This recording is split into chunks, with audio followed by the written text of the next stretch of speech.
Mesdames et messieurs, bonjour. Gobelais est sûrement le cas le plus illustratif des déguerpissements et démolitions abusifs observés actuellement en Côte d'Ivoire. D'un côté, il y a un haut dignitaire du parti au pouvoir qui détient un titre foncier, un titre de propriété sur la parcelle concernée, mais qui affirme ne pas être l'ordonnateur des démolitions. De l'autre, il y a la municipalité qui affirme n'avoir jamais été informée de cette opération de déguerpissement dans une zone qui relève du ressort de son territoire. Le district autonome d'Abidjan, dont des témoins affirment que le directeur de cabinet de M. Cissé Bakongo dirigeait personnellement les engins qui ont broyé plusieurs centaines de maisons sans aucun égard, le district s'est enfermé dans un mutisme assourdissant. Au milieu de tous ces désordres et cacophonie politico-administratifs, il y a des milliers de personnes qui, sans aucune forme de sommation affirme-t-elle, ont vu les machines écraser leurs maisons sans même avoir le temps de sauver leurs effets personnels par une matinée de pluie battante à Abidjan.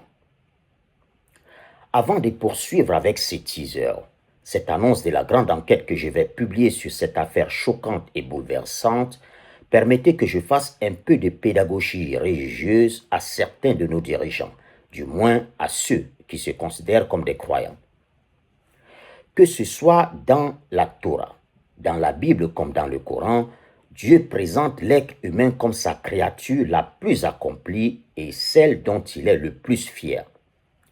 Yahweh pour les Juifs, Théos dans l'Ancien Testament et Allah pour les musulmans a tellement de considération pour l'humain que lorsqu'il l'a créé, il a demandé à toutes ces autres créatures de se prosterner devant le premier homme en guise d'allégeance. C'est de son refus d'obéir à cet ordre, nous enseignent les Saintes Écritures, que Iblis pour les musulmans, qui était un des lieutenants de Dieu, a été banni et transformé en diable. Satan ou encore Shaitan. C'est dire si tout dirigeant doit faire extrêmement attention lorsqu'il prend toute décision qui touche à l'humain. Et les déguerpissements et toute forme de démolition font partie de ces décisions qui créent des drames humains.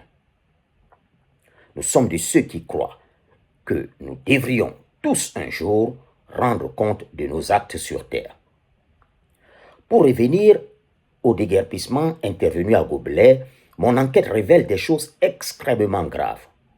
Je suis en mesure d'affirmer, sur la base des documents dont j'ai pu me procurer, que des maisons ont été détruites sur plus de 3 hectares et demi, sur la base de documents frappés de nullité et obtenus dans des conditions qui interpellent. Un haut dignitaire du parti au pouvoir détient certes un ACD, un titre de propriété sur ce terrain, mais les conditions dans lesquelles ce document lui a été délivré ne laissent aucun doute sur son invalidité.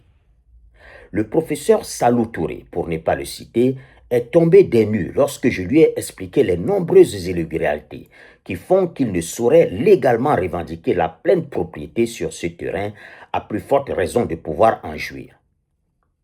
Dans l'article que je vais publier sur ce scandale, je vous expliquerai comment l'administration n'a pas vraiment aidé le professeur Touré sur ce dossier, en commençant par l'ex-DG de l'AGEF, Lamine Coulibaly, condamné en mai 2024 dans une autre affaire pour faux et usage de faux, escroquerie et enrichissement illicite.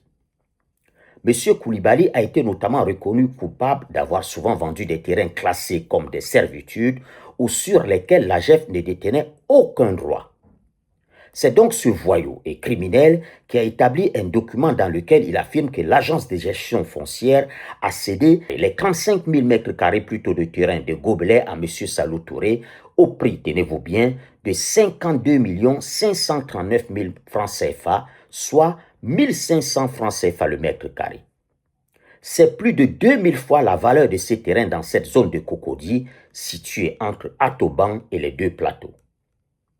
Le même DG de l'AGEF a initié la demande de l'ACD de Salou Touré en invoquant des justificatifs mensongers et totalement faillacieux, puisque l'AGEF ne détenait aucun droit lui permettant de céder ces terrains, comme j'ai pu le découvrir dans mon enquête.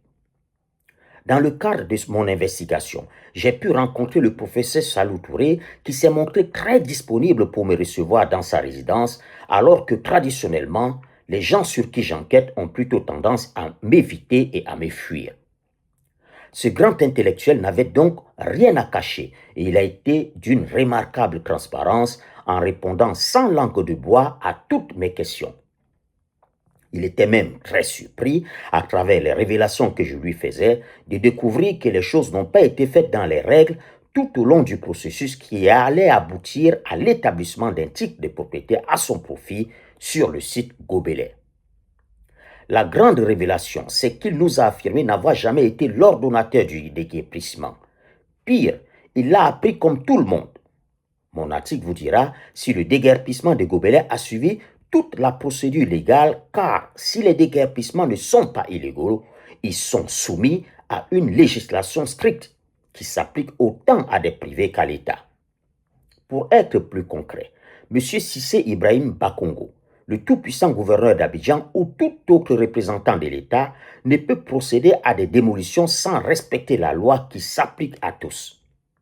Déjà, la mairie de Cocody conteste la démolition des habitations de Gobelais, qui n'est pas classée zone à risque d'inondation, et elle a érigé sur le site une plaque interdisant à toute personne de pouvoir jouir de ce terrain.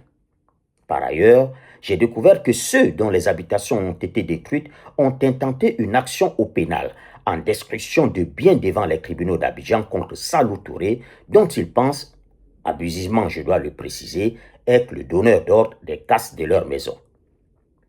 Le même collectif des habitants de Gobelais a saisi le ministère de l'Urbanisme et du Logement d'un recours gracieux pour l'annulation de l'ACD, l'arrêté de concession définitive de Salou Touré.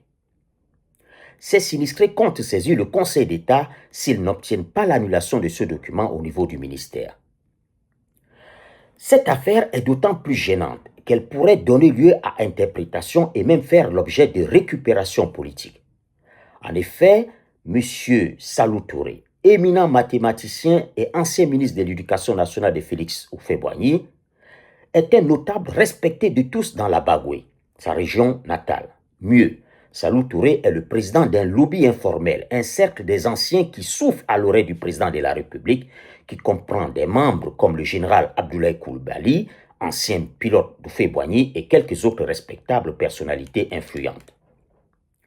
J'entends ceux qui voudraient trouver une quelconque responsabilité du ministre Bruno Koné dans la légèreté administrative ayant abouti à la délivrance d'un ACD au professeur Salou Touré sur Gobelais. Sans vouloir l'exonérer, je voudrais juste préciser qu'en 2020, l'année où ce document a été délivré, le ministre a signé 17 000 ACD. Humainement, aucun ministre ne saurait donc, dans ces conditions, vérifier la régularité de chaque dossier qui lui est soumis à signature. Par contre, on peut s'interroger sur la rigueur des différents agents et structures qui instruisent les dossiers. Voilà, mesdames et messieurs, ce que je voulais vous dire sur cette affaire Gobelais sur laquelle j'enquête depuis quelques semaines, en promettant de vous revenir très rapidement avec de nouvelles informations. Si vous avez aimé cette vidéo, je vous demande de la partager massivement et surtout, n'oubliez pas de vous abonner à ma page, à ma chaîne YouTube et à mes différentes plateformes numériques. À très bientôt. Inch'Allah.